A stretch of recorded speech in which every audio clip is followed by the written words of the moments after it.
Welcome to Telangana capital news. ముందుగా headlines.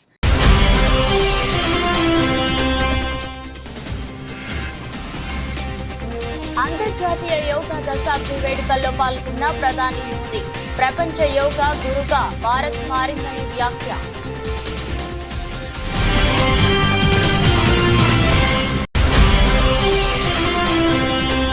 Professor Jayashankar వర్ధంతి సందర్భంగా నివాళులర్పించిన తెలంగాణ సీఎం.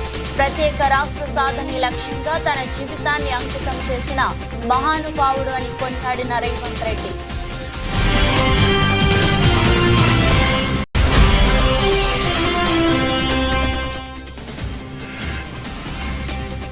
జనగణమన గేయంతో ప్రారంభమైన ఏపీ శాసనసభ. ఎమ్మెల్యేలుగా ప్రమాణం చేసిన చంద్రబాబు, పవన్ కళ్యాణ్.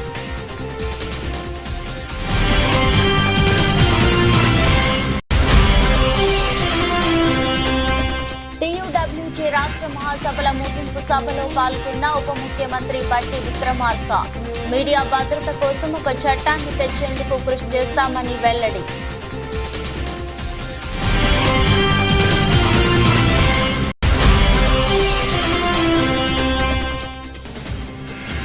న్యాయంగా ధర్మంగా చూస్తే మనం ఓడిపోలేదు. వైసీపీ విస్తృత స్థాయి సమావేశంలో నేతలకు కార్యకర్తలకు దిశానిర్దేశం చేసిన వైసీపీ అధినేత జగన్.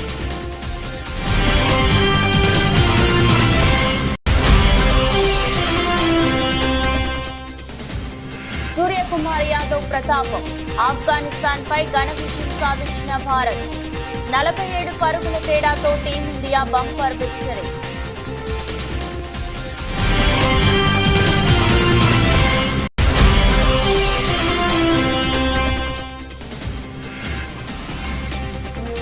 దేశీయ స్టాక్ మార్కెట్లో రికార్డుల పరంపర.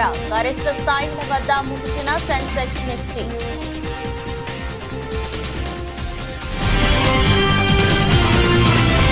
ప్రపంచ యోగా గురుగా భారత్ మారిందని ప్రధాని మోదీ అన్నారు. యోగా ప్రాముఖ్యత రోజు రోజుకు పెరుగుతుందని చెప్పారు. యోగా సాధన వల్ల సకారాత్మక ఆలోచనలు వస్తాయని తెలిపారు.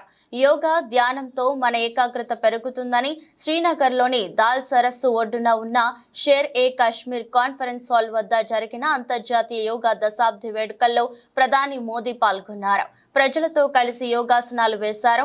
ఈ సందర్భంగా మాట్లాడుతూ జమ్మూ కాశ్మీర్లో నిర్వహించిన యోగా కార్యక్రమంలో 50,000 మంది పాల్గొన్నారని, శ్రీనగర్లో ఒక శక్తి ఉందని, యోగా ద్వారా దానిని మరింత పెంచుకోవచ్చని తెలిపారు. గత 10 ఏళ్లుగా ప్రపంచ వ్యాప్తంగా యోగా దినోత్సవం జరుపుకుంటున్నామని చెప్పారు. सेल्फ के लिए और सोसाइटी के लिए योगा का क्या महात्म्य है। योग जिंदगी की सहज प्रवृत्ति कैसे बने। जैसे टूथब्रश करना हमेशा का क्रम बन जाता है, बाल संवारना हमेशा का क्रम बन जाता है, उतनी ही सहजता से योग जीवन से जब जुड़ता है एक सहज क्रिया बन जाता है तो वो प्रतिपल उसका बेनिफिट देता रहता है। कभी कभी जब ध्यान की बात आती है, वो योग का हिस्सा है, तो ज्यादातर लोगों के मन में ऐसा रहता है कि कोई बड़ी स्पिरिचुअल जर्नी है, कोई अल्लाह को प्राप्त करने का या ईश्वर को प्राप्त करने का या गॉड को प्राप्त करने का साक्षात्कार करने का एक कार्यक्रम है। और तब जाकर के लोग, अरे भाई ये तो मेरे से नहीं हो सकता, मैं तो सामान्य मानवी हूं, वो रुक जाता है। लेकिन अगर इसको सरलता से समझना है, ध्यान को, जो बच्चे स्कूल में पढ़ते होंगे, हम भी जब स्कूल में पढ़ते थे, दिन में 10 बार हमारे टीचर कहते थे, भाई ध्यान रखो, जरा ध्यान से देखो, ध्यान से सुनो, अरे तुम्हारा ध्यान कहाँ है। ये ध्यान जो है ना, वो हमारे कंसंट्रेशन, हमारा कितना फोकस है चीजों पर, हमारा मन कितना केंद्रित है, उससे जुड़ा विषय है. ప్రత్యేక రాష్ట్ర సాధనే లక్ష్యంగా తన జీవితాన్ని తెలంగాణ కోసం అంకితం చేసిన మహానుభావుడు ప్రొఫెసర్ జయశంకర్ అని ముఖ్యమంత్రి రేవంత్ రెడ్డి కొనియాడారు. తెలంగాణ సిద్ధాంతకర్త ప్రొఫెసర్ జయశంకర్ వర్ధంతి సందర్భంగా ముఖ్యమంత్రి మంత్రి పొంగులేటి శ్రీనివాసరెడ్డితో కలిసి ఆయన చిత్రపటానికి పూలమాలలు వేసి నివాళులర్పించారు. తెలంగాణ ప్రజలను జాగృతం చేయటంలో ఆయన పోషించిన పాత్ర ఎంతో సమున్నతమైనదని శ్లాఘించారు. తుది శ్వాస వరకు తెలంగాణ కోసమే పరితపించారని, తెలంగాణ ప్రజల గుండెల్లో చిరస్థాయిగా నిలిచిపోయారని పేర్కొన్నారు. కాంగ్రెస్ ప్రభుత్వం అధికారం చేపట్టిన తొలి రోజుల్లోనే ప్రొఫెసర్ జయశంకర్ స్వగ్రామం అక్కంపేటని రెవెన్యూ విలేజ్ గా ప్రకటించిన విషయాన్ని సందర్భంగా ముఖ్యమంత్రి గుర్తు చేసుకున్నారు. ఆంధ్రప్రదేశ్ అసెంబ్లీ సమావేశాలు శుక్రవారం ఉదయం ప్రారంభమయ్యాయి. తొలుత కొత్త సభ్యులతో ప్రోటెం స్పీకర్ గోరంట్ల బుచ్చయ్య చౌదరి సభ్యులతో ప్రమాణ స్వీకారం చేయించారు. ముందుగా టీడీపీ అధినేత సీఎం చంద్రబాబు నాయుడుతో ప్రోటెం స్పీకర్ ప్రమాణ స్వీకారం చేయించారు. అసెంబ్లీకి ప్రణమిల్లి సభలోకి అడుగుపెట్టిన చంద్రబాబు గోరంట్ల బుచ్చయ్య చౌదరి సమక్షంలో శాసనసభ్యుడిగా ప్రమాణం చేశారు. అనంతరం deputy CM Janasena chief Pawan Kalyan ఎమ్మెల్యేగా ప్రమాణం చేశారు. నారా చంద్రబాబు నాయుడు అనే నేను శాసనసభ సభ్యునిగా ఎన్నిక అయినందున శాసనం ద్వారా నిర్మితమైన భారత రాజ్యాంగం పట్ల నిజమైన విశ్వాసం, విధేయత చూపుతానని, భారతదేశ సార్వభౌమాధికారాన్ని, సమగ్రతను కాపాడుతానని, నేను స్వీకరించబోయే కర్తవ్యాన్ని శ్రద్ధాశక్తులతో నిర్వహిస్తానని దైవ సాక్షిగా ప్రమాణం చేస్తున్నాను. కొణిదెల పవన్ కళ్యాణ్ అనే నేను శాసనసభ సభ్యుడిగా ఎన్నికైనందున శాసనం ద్వారా నిర్మితమైన భారత రాజ్యాంగం పట్ల నిజమైన విశ్వాసం, విధేయత చూపుతానని, భారతదేశ సార్వభౌమాధికారాన్ని, సమగ్రతను కాపాడుతానని, నేను స్వీకరించబోయే కర్తవ్యాన్ని శ్రద్ధాశక్తులతో నిర్వహిస్తానని దైవ సాక్షిగా ప్రమాణం చేస్తున్నాను. భావ స్వేచ్ఛకు తమ ప్రభుత్వంలో భంగం కలగదని, నిర్మాణాత్మకమైన విమర్శ అవసరమని డిప్యూటీ సీఎం మల్లు బట్టి విక్రమార్క అన్నారు. టీయూడబ్ల్యూజీ రాష్ట్ర మహాసభల ముగింపు కార్యక్రమంలో ఆయన ముఖ్య అతిథిగా పాల్గొని ప్రసంగించారు. రాష్ట్ర నూతన అధ్యక్షులు విరాహత్ అలీ అధ్యక్షతన జరిగిన సభలో ఆయన మాట్లాడుతూ మీడియా భద్రత కోసం ఒక చట్టాన్ని తీసుకురావాలని మీడియా అకాడమీ చైర్మన్ శ్రీనివాసరెడ్డి సూచనతో తాను ఏకీభవిస్తున్నానని, ఆ చట్టాన్ని తెచ్చేందుకు కృషి చేస్తామని అన్నారు. పేదలందరికీ ఇల్లు, విద్య, వైద్యం ఉచితంగా అందించాలనేదే తమ ప్రభుత్వ లక్ష్యమని విక్రమార్క పేర్కొన్నారు. జర్నలిస్టుల ఇళ్ల స్థలాల కేటాయింపు త్వరలోనే జరుగుతుందని హామీ ఇచ్చారు. జర్నలిజంలో యాజమాన్యాల ఆలోచనలు ఎలా ఉన్నా జర్నలిస్టు ఉన్నత ఆలోచనలతో సమాజానికి మేలు చేసే వార్తలు రాయాలని అన్నారు.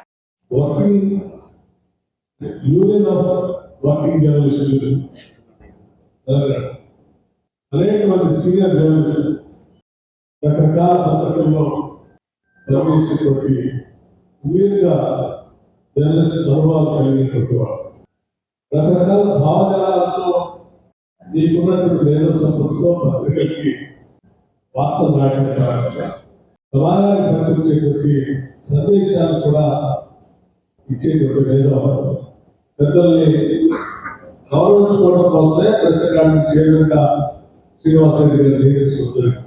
మీ అందరూ కూడా నేను చెప్పేది ఒకటే, మనం ఏ లక్ష్యాల కోసం అయితే తెలంగాణ రాష్ట్రాన్ని తీసుకున్నామో ఆ లక్ష్యాన్ని పూర్తిగా సంపూర్ణంగా రాష్ట్ర ప్రజానికి అందించడం కోసం ఈ ప్రభుత్వం శతవిధాల ప్రయత్నం చేస్తాం. సంపద సృష్టిస్తాం, సంపద ప్రజలకు పంచుతాం, వనరులు ప్రజలకి అందిద్దాం. ఈ వనరులు దోపిడి పిడి కాకుండా ప్రజలకు చేరువయ్యేటట్టు ఇదంతా ఇదే నేను కోరుకునేది. మంత్రుల ప్రమాణ స్వీకారం తర్వాత వైసీపీ అధినేత వైఎస్ జగన్మోహన్ రెడ్డి మభావంగా ఎమ్మెల్యేగా ప్రమాణ స్వీకారం చేశారు. అనంతరం అక్షర క్రమం ప్రకారం ఎమ్మెల్యేలు వరుసగా ప్రమాణం చేశారు. జగన్ ప్రమాణ స్వీకారం ముందు వరకు కోలాహలంగా కనిపించిన సభ జగన్ చేస్తున్నప్పుడు నిశ్శబ్దంగా మారిపోయింది. వైఎస్ జగన్మోహన్ అనే నేను, జగన్మోహన్ రెడ్డి అనే నేను శాసనసభ సభ్యునిగా ఎన్నికైనందున శాసనం ద్వారా నిర్మితమైన భారత రాజ్యాంగం పట్ల నిజమైన విశ్వాసం, విధేయత చూపుతానని, భారతదేశ సార్వభౌమాధికారాన్ని, సమగ్రతను కాపాడుతానని, నేను స్వీకరించబోయే కర్తవ్యాన్ని శ్రద్ధాసక్తులతో నిర్వహిస్తానని దైవసాక్షిగా ప్రమాణం చేస్తున్నాను. ఆంధ్రప్రదేశ్ శాసనసభ సభ్యుడైన వైఎస్ జగన్మోహన్ రెడ్డి అనే నేను సభా నియమాలకు కట్టుబడి ఉంటానని, వాటిని అనుసరిస్తానని, సభా మర్యాదలను పాటిస్తానని, సాంప్రదాయాలను గౌరవిస్తానని దైవసాక్షిగా ప్రమాణం చేస్తున్నాను. తెలంగాణలో భారతీయ జనతా పార్టీ రాజ్యం వచ్చిన తర్వాత ఎట్టి పరిస్థితుల్లో భాగ్యలక్ష్మి అమ్మవారి ఆలయాన్ని గోల్డెన్ టెంపుల్ గా మారుస్తామని కేంద్ర హోంశాఖ సహాయ మంత్రి బండి సంజయ్ తెలిపారు. ఇంత కష్టపడి గెలిపించినటువంటి నా కార్యకర్తలకు సెల్యూట్ చేస్తున్నా. నరేంద్ర మోడీ గారిని నమ్మి నరేంద్ర మోడీ గారిని ప్రధానమంత్రి చేయాలని చెప్పి ఉద్దేశంతో మమ్మల్ని గెలిపించినటువంటి తెలంగాణ ప్రజలకు సెల్యూట్ చేస్తున్నా. నన్ను గెలిపించిన కరీంనగర్ పార్లమెంటు నియోజకవర్గ కార్యకర్తలకు ప్రజలకు కూడా సెల్యూట్ చేస్తున్నా. ముఖ్యంగా ఈ తెలంగాణ రాష్ట్రంలో ఈ వాతావరణం రావడానికి కారణము ఆ తల్లి భాగ్యలక్ష్మి అమ్మవారి. ఆ తల్లి దయతోనే ఈ తెలంగాణ రాష్ట్రంలో ప్రతి భారతీయ జనతా పార్టీ కార్యకర్త, ప్రతి ధర్మ రక్షకుడు ఈ తెలంగాణ రాష్ట్రంలో రామరాజ్యాన్ని రావాలని చెప్పి, గొల్లకొండ కిల్ల మీద కాశాబ్జండను రెపరెపలు ఆడించాలని చెప్పి ఒక విశాల దృక్పథంతో ఓ లక్ష్యాన్ని ఎంచుకొని ఈ తెలంగాణ రాష్ట్రంలో భారతీయ జనతా పార్టీ కార్యకర్తలు పనిచేస్తున్నారు. నేను ఇవాళ తెలంగాణ రాష్ట్ర ప్రజలకు నేను హామీ ఇస్తున్నా. తెలంగాణ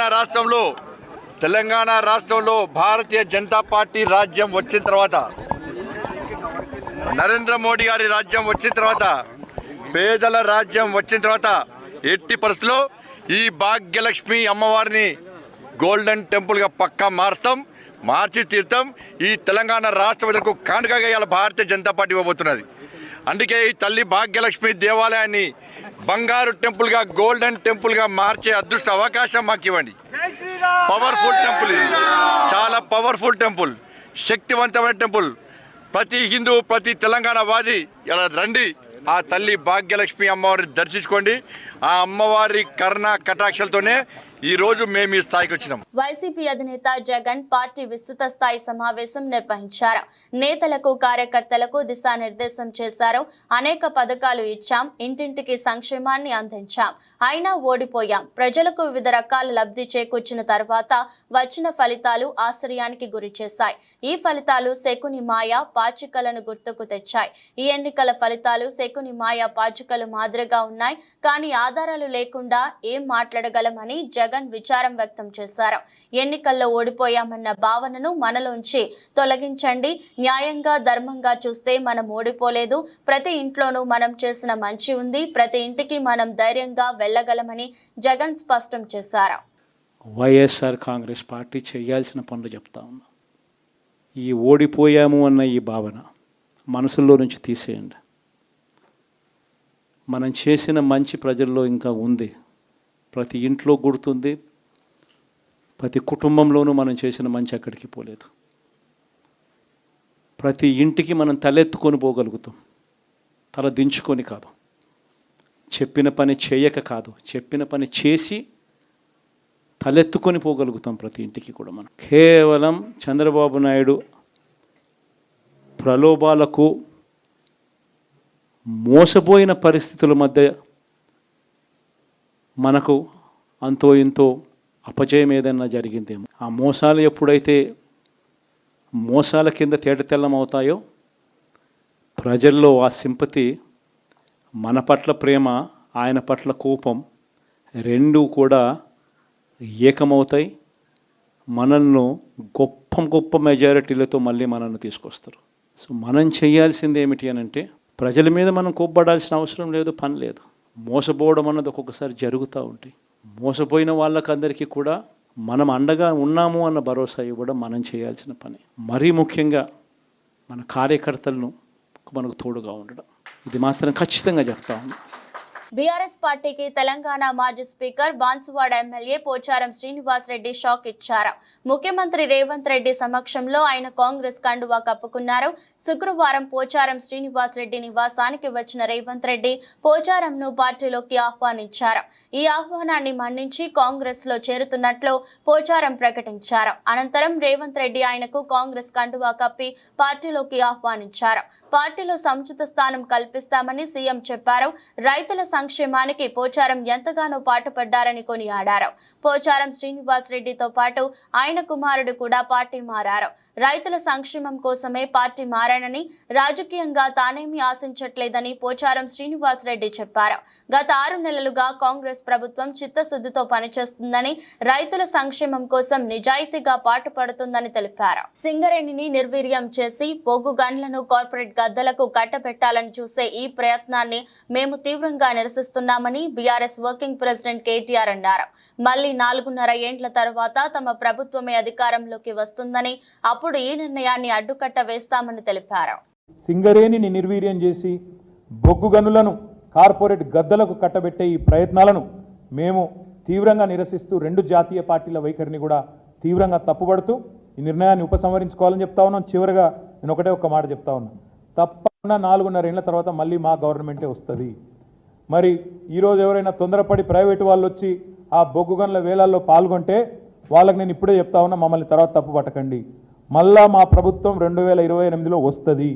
వచ్చిన తర్వాత తప్పకుండా ఈ నిర్ణయాన్ని 100% అడ్డుకట్ట వేస్తాము. ఇప్పుడు ఎవరైతే రేపటి రోజున వేలం పాటలో పాల్గొనబోతా ఉన్నారో వాళ్ళు ఇది గమనించుకోవాలని చెప్పి కూడా నేను విజ్ఞప్తి చేస్తా ఉన్నాను. ఎందుకంటే మమ్మల్ని తర్వాత నిందించకండి. అయ్యో మాకు తెలియదు, అది 30 ఏళ్ళు మేము తవ్వుకునే గని, మీరు వచ్చి ఇట్లా చేస్తే ఎట్లా, అట్లా చేస్తే ఎట్లా అని ఎవరన్నా అంటే తప్పు మాది కాదు. మేము ప్రధాన ప్రతిపక్షంగా తెలంగాణ ప్రజల పక్షాన, సింగరేణి కార్మికుల పక్షాన, సింగరేణి ప్రయోజనాల దృష్ట్యా మేము ఈ నిర్ణయాన్ని వ్యతిరేకిస్తున్నాం. వేలంపాటను ఉపసంహరించుకోవాలని కేంద్ర ప్రభుత్వాన్ని కోరుతున్నాం. దానికి వంతపాడడం ఆపాలని చెప్పి రాష్ట్ర ప్రభుత్వాన్ని కోరుతా ఉన్నాం. ఈ వేలంపాటలో పాల్గొనే ప్రతి ఒక్కరిని కూడా మళ్ళీ చెప్తున్నా, 4.5 ఏళ్ల తర్వాత మళ్ళీ మేము వస్తాం. వచ్చిన తర్వాత ఈ నిర్ణయాన్ని తప్పకుండా 100% అడ్డుకట్ట వేస్తాం. అందులో ఎవరికి అనుమానం కూడా అవసరం లేదు. ఎందుకంటే మాకు రాష్ట్ర ప్రయోజనాలు ముఖ్యం, జాతి ప్రయోజనాలు ముఖ్యం. 100% అడ్డుకట్ట వేస్తామనే మాట కూడా చెబుతూ ఈ వేలంపాట నుంచి, ఈ నిర్ణయం నుంచి కేంద్ర రాష్ట్ర ప్రభుత్వాలు ఉపసంహరించుకొని తప్పకుండా సింగరేణికి న్యాయం చేయాలని చెప్పి కూడా, అలాంటి డైరెక్ట్గా చేయాలని చెప్పి కూడా కోరుతూ మీ అందరికీ కూడా ధన్యవాదాలు.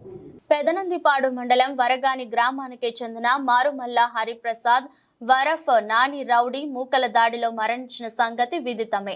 ప్రతిపాడు నియోజకవర్గ వైఎస్ఆర్ కాంగ్రెస్ పార్టీ ఇన్ఛార్జి బాలసాని కిరణ్ కుమార్, గుంటూరు జిల్లా వైఎస్ఆర్సీపీ ప్రెసిడెంట్ మందపాటి శేషగిరిరావు చొరవతో వైఎస్ఆర్ కాంగ్రెస్ పార్టీ అధ్యక్షులు జగన్మోహన్ రెడ్డి ఆదేశాల మేరకు వారి కుటుంబానికి అండగా ఉంటామని ఆర్థిక సహాయం 5 లక్షల రూపాయల చెక్కును కుటుంబ సభ్యులకు అందజేశారు. ఈ నెల 5వ తారీఖున సాయంత్రం సుమారు 10:30 నిమిషాలకు ముల్లమూరి హరిప్రసాద్ అండ్ వైఎస్ఆర్ కార్యకర్తలపై ఇంటి దగ్గరికి వచ్చి టీడీపీ కార్యకర్తలు, టీడీపీ కార్యకర్తలు గుండాలు ఇతను పిలిచి బయటికి తీసుకెళ్లడం జరిగింది. చాలా కక్షపూరితంగా మేము గెలిచేసాము, టీడీపీ వాళ్ళు గెలిచేసాము, ఇక మమ్మల్ని ఎవరు ఆపేది లేదు అన్నటువంటి యొక్క ధోరణితో ఇతను తీసుకెళ్ళి దారుణంగా అతన్ని హతమార్చడం జరిగింది. అతని మీద చాలా దారుణంగా దాడి చేశారు. ఒక నాయి బ్రాహ్మణ కులానికి చెందినటువంటి వ్యక్తి అంటే ఇది మీరు అర్థం చేసుకోవాలా, ఇది ఏ విధంగా జరుగుతుంది. టీడీపీ ప్రభుత్వం రాగానే బీసీలని కానీ లేదంటే వెనకబడిన కులాల వారిని కానీ ఇలాంటి ప్రక్రియ ఇలా చేయడం అనేది కానీ కొన్ని దళితుల మీద దాడులు చేయడం అనేది ఎంతవరకు సమంజసం. ఈ కుటుంబంలో మూడు ఫ్యామిలీలు ఉన్నాయి. 3 ఫ్యామిలీ కూడా ఒక్కొక్క కొడుకు అతను. వాళ్ళు ఎంతో బాధపడుతున్నారు, వాళ్ళు న్యాయం చేయమని అడుగుతున్నారు. అలాగే మాజీ ముఖ్యమంత్రి గారు ఏదైతే ఆదేశాలు ఇచ్చారో ఆ ఆదేశాలు వరకు మేము రావడం జరిగింది. ఆయన కొంత ఆర్థిక సాయం చేయమని చెప్పి మాకు ఆదేశం ఇవ్వడం ద్వారా ఇక్కడికి వచ్చి ఆర్థిక సాయం చేయడం జరిగింది. అదొక్కటే కాదు, పార్టీ తరఫున మేము వారికి వెన్నుదండుగా ఉండి ఆ పిల్లోడికి ఏదైతే అన్యాయం జరిగిందో అతనికి పూర్తిగా న్యాయం చేస్తామని పార్టీ తరఫున ఎప్పటికీ వారికి అండదండగా ఉంటామని చెప్పి తెలియజేస్తూ సెలవు తీసుకుంటాం. యాదాద్రి భువనగిరి జిల్లా వలిగొండ మండల పరిధిలోని ఈరోజు గౌరవ ఎమ్మెల్యే కుంభం అనిల్ కుమార్ రెడ్డి మండలానికి కావాల్సిన నిధులను పరిశీలనలో భాగంగా గొల్లపల్లి గ్రామానికి వెళ్లి దైవదినం మరియు గంగాపురం సతీష్ ఆధ్వర్యంలో అక్కడి చెరువును పరిశీలించి గ్రామానికి కావాల్సిన నిధులను ఏర్పాటు చేసి అభివృద్ధి చేస్తానని హామీ ఇచ్చారు. మల్లేపల్లి గ్రామాన్ని పరిశీలించి గ్రామానికి కావాల్సిన నిధులు తక్షణమే ఏర్పాటు చేస్తానని ఎంపీటీసీ భాగ్యమ్మ రాజు ఆధ్వర్యంలో గ్రామీణ అభివృద్ధి చేస్తానని మాట ఇచ్చారు. ఎదులగూడెం గ్రామంలో నూతనంగా దివిస్ కంపెనీ సౌజన్యంతో వాటర్ ఫిల్టర్ ను ప్రారంభించి మీడియాతో మాట్లాడుతూ వలిగొండ మండలంలో దాదాపు 13 వాటర్ ఫిల్టర్లు ఇచ్చినందుకు దివిస్ కంపెనీ యాజమాన్యాన్ని సిబ్బంది సాయి కృష్ణను అభినందించారు. పెద్దలందరికీ నమస్కారం. చాలా సంతోషం. ఈరోజు ఈ వాటర్ ప్లాంట్ల సమస్య పెద్దగా ఉంది. అంతటా పాత అన్నీ ఖరాబ్ అయినాయి, మొత్తం నియోజకవర్గం అంతా కూడా. సరే, మరి మనకు కూడా మరి పెద్ద ఎత్తున పెట్టాల్సిన అవసరం ఉంది, డబ్బులు కూడా సరిపోవు. సరే, ఇక్కడ మన చౌటుప్పలో పెద్ద కంపెనీ ఉంది, దివిస్ కంపెనీ. ఇక వాళ్ళకు 3-4 నెలలకెళ్ళి వాళ్ళ వెంబడిపడి వాళ్ళ సిఎస్ఆర్ కింద పెట్టాలని చేస్తే వాళ్ళు కూడా మంచిగా స్పందించారు. సో మొదటి విడతగా మన ఒలిగొండ మండలంలో 10 ఇక్కడ దివిస్ వాళ్ళ రిప్రజెంటేటివ్ కూడా ఉన్నాడు. ఒలిగొండ మండలంలోనే 10 పెట్టిండ్రు. ఆడ పోచంపల్లిలో 12 ఉన్నాయి, భువనగిరి మండలం ఉన్నాయి, బీబీనగర్ మండలం ఉన్నాయి. దాదాపు 40 ప్లాంట్లు, 36-40 ప్లాంట్లు ఇప్పుడు శాంక్షన్ చేసారు. ఒక్కొక్కటి ఒలిగొండలో 10 ఆల్రెడీ పెట్టేసారు. మండల వారికి అన్నీ కూడా పెట్టుకుంటూ పోతుంది. సో చాలా సంతోషకరమైన విషయం. ఎందుకంటే మన మూసి ప్రాంతం కాలుష్యమైనటువంటి నీళ్లు ఉంటాయి, సో ఇబ్బంది ఉంది. కాబట్టి ఈ వాటర్ ప్లాంట్ కూడా సరే పదే ఖరాబ్ అవుతుంటాయి, ఎప్పుడో పాత పెట్టినవి నడుస్తూ ఉన్నాయి. ఈరోజు దివిస్ వాళ్ళు కూడా ఏంటంటే మంచి కంపెనీ ఇచ్చారు.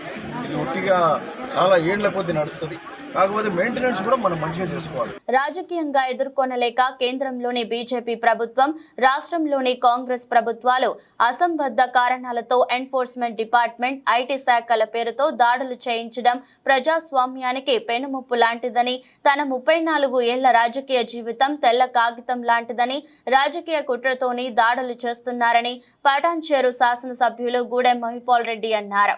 తన నివాసంలో జరిగిన ఈడీ సోదాల అనంతరం ఆయన విలేకరులతో మాట్లాడారు. ఉదయం 9 గంటల నుండి సాయంత్రం 6 గంటల వరకు జరిపిన సోదాలకు సంపూర్ణంగా సహకరించామని తెలిపారు. ప్రభుత్వ నిబంధనలకు విరుద్ధంగా ఎటువంటి వ్యాపారాలు నిర్వహించలేదని తెలిపారు. చట్టపరంగా ఎదుర్కోవడానికి తాము ఎల్లప్పుడూ సిద్ధంగా ఉన్నామని తెలిపారు. డిప్యూటీ డైరెక్టర్ ఎన్ఫోర్స్మెంట్ వారి సిబ్బంది మొదటి నుండి మా ఇంట్లో, మా బ్రదర్ ఇంట్లో ఎన్ఫోర్స్మెంట్ వాళ్ళు సోదాలు చేసి లాస్ట్కి తేలింది ఏంటంటే అక్కడ కొండను దోవి ఎలుకలు పట్టినట్టున్నారు. ఎందుకంటే ఇది పూర్తి స్థాయిలో పొలిటికల్ ప్రెషర్. ఎందుకంటే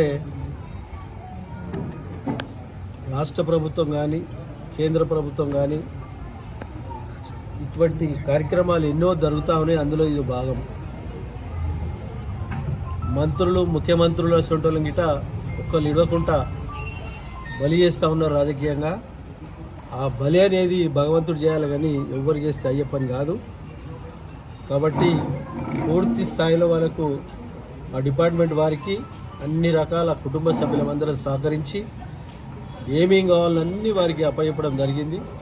ఇంతకుముందు చెప్పిన ప్రకారంగా వారికి లభించిన ఆయుధాలు ఏంటంటే కొండను దోవి ఎలుకలు పట్టినట్టే ఉన్నది. ఏ మాత్రం గిట దానికి లోపాలు లేకుండా సహకరించడం జరిగింది. వారు కొన్ని జిరాక్స్ పేపర్లు మాత్రమే తీసుకెళ్ళి, ఒక్కటి ఒరిజినల్ పేపర్ మా దగ్గర తీసుకొని వెళ్ళలేరు, ఒక నయా పైసా తీసుకెళ్ళలేరు, ఒక ఇంత తులం గోల్డ్ తీసుకెళ్ళలేరు. అది ఒక కుటుంబంలో ఏ విధంగా వాడుకుంటారో గోల్డ్ కానీ ఇంకోటి కానీ ఆ కుటుంబంకు వర్తించే రీతిలోనే మేము పెట్టుకొని వాడుతూ ఉన్నాం. కాబట్టి ఎక్కువ అనవసరమైనటువంటి ఒక మన ధనంతో మేము ఇక్కడ జరుగుతలేము. కాబట్టి దయచేసి మీరు అందరూ ఆలోచన చేసి వాస్తవాన్ని పబ్లిక్ తెలిసేటట్టు చేయాలని చెప్పి పత్రికా సోదరులను కోరుతాం. 100% పొలిటికల్. నేను చెప్పిన కదా, సెంట్రల్ గవర్నమెంట్ కానీ రాష్ట్ర ప్రభుత్వం కానీ మంత్రులను, ముఖ్యమంత్రులను, ఎమ్మెల్యేలు ఉంటలేరు. ఇది ఎట్లా అంటున్నారు. అది కామన్గా జరుగుతూ ఉన్నది. పొలిటికల్ ప్రెషర్ అనేది మామూలే. మెదక్ ఎంపీ రఘునందన్ రావు మెదక్ జిల్లా కోర్టులో గోరక్షకుల తరపున వాదించిన అనంతరం మీడియాతో మాట్లాడారు. ఆయన మాట్లాడుతూ ఇరుపక్షాల వాదనలు విన్న కోర్టు తదుపరి విచారణకు 21కి వాయిదా వేసినట్లు తెలిపారు. తాను ఈరోజు ఎంపీగా ఉన్నానంటే కార్యకర్తలు కష్టమే అని, వారికి ఆపద వస్తే చూస్తూ ఉండనని చెప్పారు. మండల నాయకులు తదితరులు పాల్గొన్నారు. ఘర్షణలో పోలీసుల వైఫల్యాలని స్టిచ్చింగ్ టైం సేవ్స్ 9 అని చెప్తారు. అంటే ఏదైనా చొక్కా కానీ కోటు కానీ తిరుగుతుంది అని అర్థమైనప్పుడు మొదటి దశలోనే జాగ్రత్త పడి ఒక కుట్టేస్తే ఆ కోటు మొత్తం చెనిగిపోకుండా ఉంటుంది. దాన్నే ఇంగ్లీష్ ప్రవర్బ్ చెప్తారు, ఏ స్టిచ్ ఇన్ టైం సేవ్స్ 9 అని. ఉదయం 11:30కు పోయి కంప్లైంట్ ఇచ్చినప్పుడు పోలీసులు నిర్ణీత సమయంలో నిర్ణీత విధంగా స్పందించి ఉంటే మెదక్లో ఉన్నటువంటి ప్రశాంత వాతావరణం చెడిపోయేది కాదు. ఇక్కడ ఎవరికి కూడా ఉద్దేశం లేదు, ఎవరు కూడా ఉద్దేశపూర్వకంగా ఎట్లాంటి హింసకు పాల్పడలేదు అనేటువంటి అంశాలని గౌరవ కోర్టు పెద్దల దృష్టికి తీసుకురావడం జరిగింది. మా ఇరుపక్షాల వాదనలు విన్న తర్వాత పిటిషన్ 21వ తారీఖు వాయిదా వేసినారు. మంచి జరుగుతుందని, న్యాయం జరుగుతుందని, న్యాయం పక్షాన్ని న్యాయమూర్తులు నిలబడతారని నాకు సంపూర్ణమైనటువంటి విశ్వాసం ఉంది. Hope for the best and see you on 21st. కార్యకర్తలకు కష్టం వస్తే బరాబర్ వస్తామని చెప్పినాం, వస్తాం. నాకు తెలిసినటువంటి అన్ని వృత్తులలో కార్యకర్తల కోసం పనిచేస్తాం. మా పార్టీ బలమే కార్యకర్తల బలం. కాబట్టి కార్యకర్త కోసం ఏ ఎక్స్టెంట్కి పోయడానికైనా నేను ఇవాళ ఎంపీ స్థానంలో ఉన్నంటే అది కార్యకర్తలందరి కష్టంతో ఇంటికి వచ్చిన మెదక్ పట్టణ ప్రజలు, మెదక్ ప్రజలు ఇచ్చినటువంటి ఆశీస్సులతో ఇందాక వచ్చిన కాబట్టి మా కార్యకర్త ఒకటి కష్టంలో ఉన్నారని తెలిసి అక్కడ ఈరోజు కేంద్ర పార్టీ ఆధ్వర్యం లోపల మా 8 మంది ఎంపీలకు సన్మానం ఉన్నా. నాకు సన్మానాలు శాలువాలు కాదు, నాకు కావాల్సింది కార్యకర్త కష్టంలో పాలు పంచుకోవడం అనేటువంటి ఉద్దేశంతో మెదక్ రావడం జరిగింది. ఈ కేసుని చాలా రోజుల తర్వాత కోర్టేసుకున్నాను.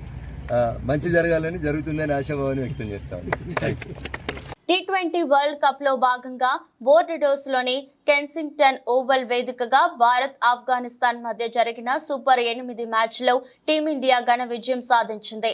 రోహిత్ సేన నిర్దేశించిన 182 పరుగుల భారీ లక్ష్యాన్ని ఛేదించే క్రమంలో ఆఫ్ఘనిస్తాన్ 134 పరుగులకే కుప్పకూలింది.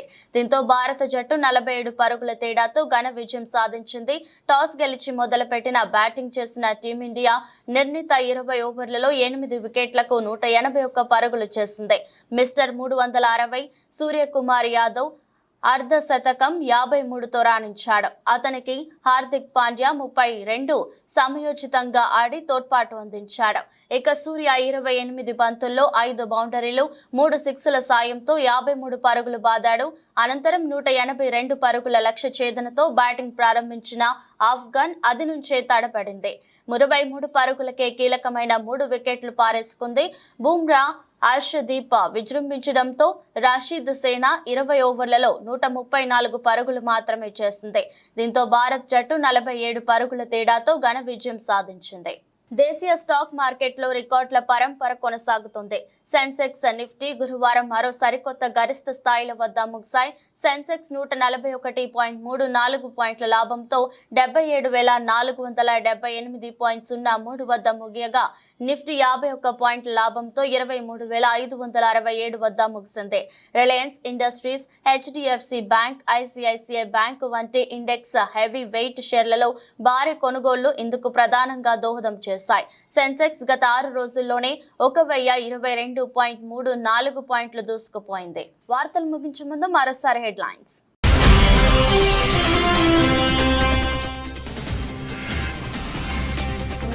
అంతర్జాతీయ యోగా దశాబ్ది వేడుకల్లో పాల్గొన్న ప్రధాని మోదీ. ప్రపంచ యోగా గురుగా భారత్ మారిందని వ్యాఖ్య.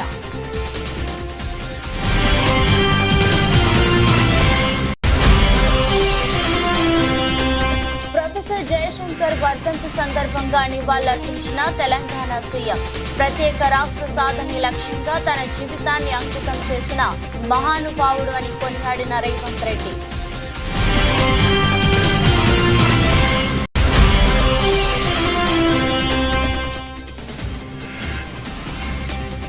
జనగణమన గేయంతో ప్రారంభమైన ఏపీ శాసనసభ. ఎమ్మెల్యేలుగా ప్రమాణం చేసిన చంద్రబాబు, పవన్ కళ్యాణ్.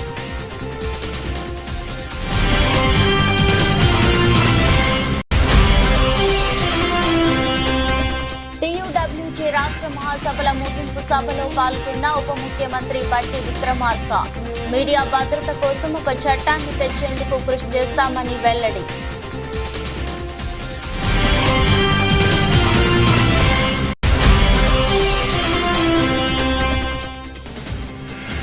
న్యాయంగా ధర్మంగా చూస్తే మనం ఓడిపోలేదు. వైసీపీ విస్తృత స్థాయి సమావేశంలో నేతలకు కార్యకర్తలకు దిశానిర్దేశం చేసిన వైసీపీ అధినేత జగన్.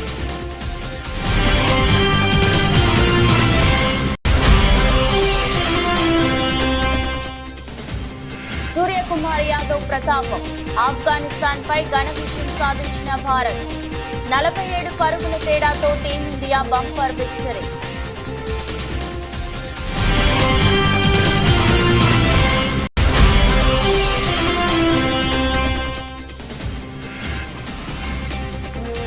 దేశీయ స్టాక్ మార్కెట్లో రికార్డుల పరంపర. గరిష్ట స్థాయిల వద్ద ముగిసిన సెన్సెక్స్ నిఫ్టీ.